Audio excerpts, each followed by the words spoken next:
AdoramaTV presents Digital Photography One-on-One, where we answer your questions.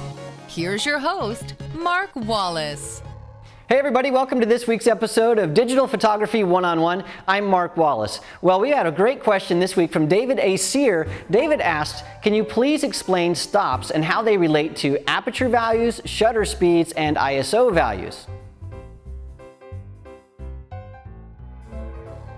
Well, David, that's a great question. Let's talk about what stops mean. Really, a stop is a relative measurement of light. It means twice as much light or half as much light, and it can be applied to all kinds of things. So specifically, when you're talking about an aperture value, a stop open means that you're letting in twice as much light, and a stop less means that you're letting in half as much light. With shutter speeds, it's the same thing. You can slow down the shutter by a stop that lets in twice as much light, or speed your shutter up by a stop, which means you are letting in half as much light. You can use it for lighting situations when you're putting a speed light on your camera. If you want twice as much light, you're adjusting it by a stop, or half as much light. Same with studio lights. You get the idea. It's used to mix apples and oranges, basically, because sometimes it's hard to figure out the difference between an aperture value, the actual number, and a shutter speed. But it's really simple to say, I just want this to be one stop less and one stop more. So to make this actually a practical, hands-on kind of a thing, I've hooked up this Nikon onto our live view, onto the big screen right here, and we have a gray card set up, and I'm just shooting into this gray card to show you some exposure values. Now, on the right side of the screen, you'll see that there is a guide. It says plus and minus.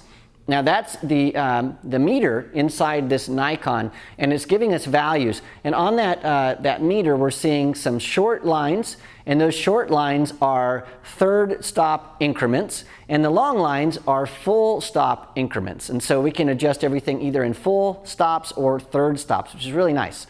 So you don't see anything else on that meter guide there because I have this exposure set so it's correct. So right now we're shooting at a 1/30th of a second. Our aperture value is 4.5 and our ISO is 200.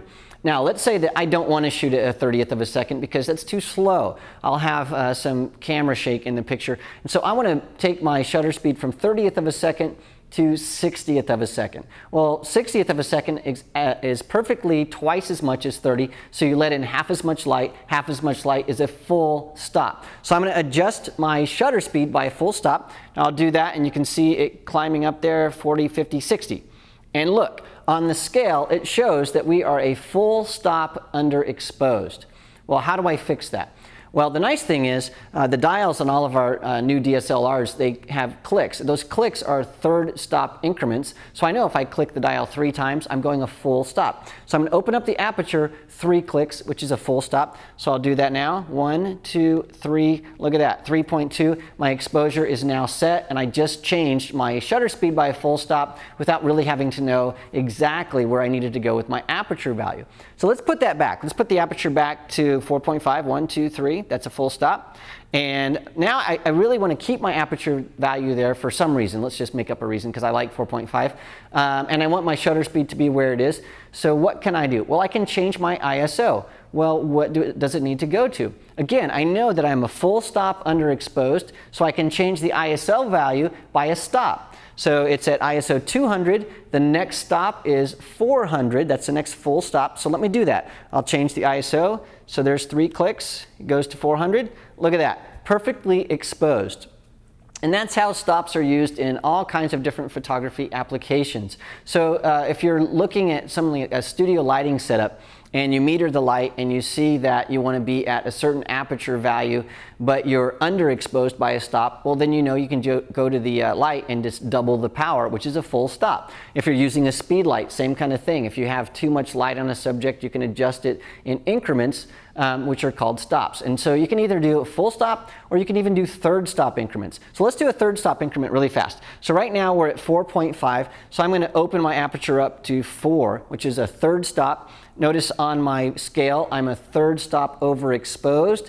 And so to fix that, I need to fix either the shutter speed or the ISO. So let's fix the shutter speed. So I know I need to adjust it by a third stop. So what's the next third stop up from 60? I don't know. But I do know it's a one click over. So I'll do that. Boom, it's 80. Look at that. I'm perfectly exposed. And you can see how using stops, you can keep the scales balanced without having to know all the numbers and all the math. It's very, very simple. And that's what stops are. You'll see them in all kinds of stuff. We're going to be using the term in all kinds of videos coming up as well. So now you know what a stop is. Well, thanks for that question, David. It's a really, really terrific question. And if you're like David and you have questions about photography or photography-related gear, you can always send those to me at AskMark@Adorama.com, or you can leave comments on our YouTube channel and let us know what you think there. And please subscribe to the videos so that we know that people love us and we can make more videos for you in the future. Well, thanks for joining us this week, and I'll see you next week. This episode is brought to you by AdoramaTV. Visit the Adorama Learning Center, where you'll find photography tips and techniques, links to the gear used in this episode, and related videos. For all the latest photography, video, and computer gear, visit Adorama.com. And the next time you're in New York City, visit our store, located on 18th Street between 5th and 6th Avenue.